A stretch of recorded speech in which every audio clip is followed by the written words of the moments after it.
This impressive pass has a lot to offer. It edges along a ridge of the Drakensberg range and requires a fairly big detour to drive it. The pass consists of a mix of paving and gravel and is 12 kilometers long and falls mostly within the boundaries of the Witsieshoek Transfrontier Park. It's an out-and-back pass which ends at the Witsieshoek viewpoint, which is the springboard for a number of hiking and climbing routes. Parts of the road cross into the Royal Natal National Park World Heritage Site. The pass is peppered with bends, 59 of them in total, of which 12 exceed 90 degrees radius. This is a big climb of 658 meters, but the fairly long distance takes the sting out of the average gradient, which measures in at 1 in 20. From the northern start at an elevation of 1,953 meters at the control gate, the road climbs immediately at a gradient of 1 in 16 for the first half a kilometer as the first ridge is cleared. The road follows the spine of this ridge with the Pomerlong River flowing to the right down a deep valley. The first third of the pass remains a paved road all the way to the 4,6 kilometer point at the turnoff to the Witsieshoek Mountain Lodge.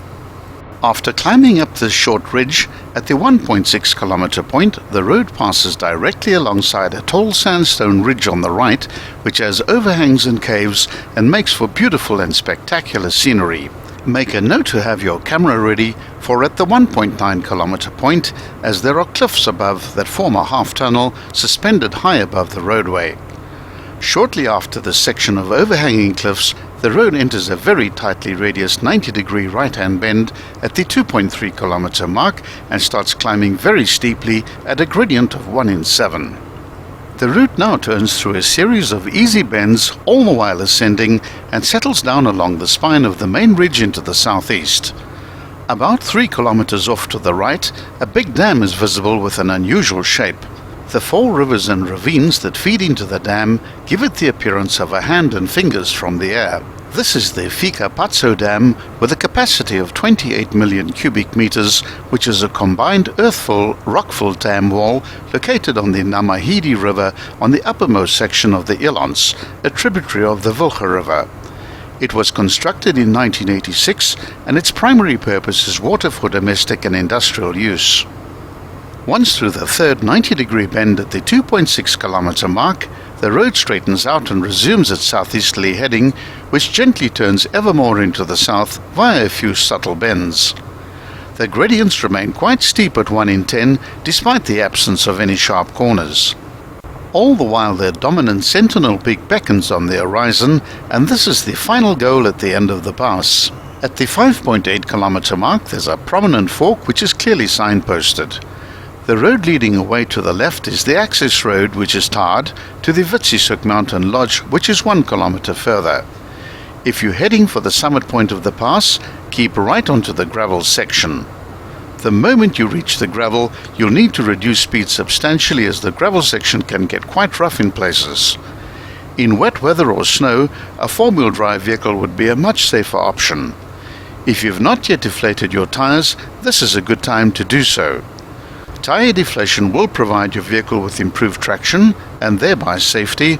It will also make your ride more comfortable and reduce the likelihood of getting a puncture. If you look down to the left at the 5.6 kilometer point, you'll get a bird's eye view of the lodge from 2,236 meters above sea level. Undoubtedly the primary attraction along this road is the Witsieshoek Mountain Lodge. The Kwakwa region around Witsieshoek Mountain Lodge is primarily inhabited by members of the Batlakoa chiefdom. The Batlakoa community comprises a range of different Sotho-Tswana peoples, its population ranging from Botswana to Lesotho to the Free State and Gauteng. The tribe has inhabited the areas around Witsieshoek since the mid-19th century. In 1874, a mission station of the Dutch Reformed Church was established in the area. However, the majority of the Batlakoa living in the Free State today are Catholic.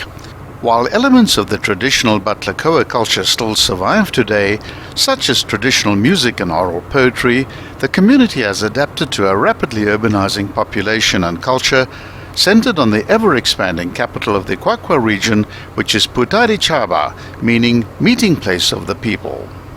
At the 6.3 kilometer mark, a small view site appears on the right-hand side, which offers wonderful views. Be sure to watch parts 2 and 3 of this series on the Witsieshoek Pass.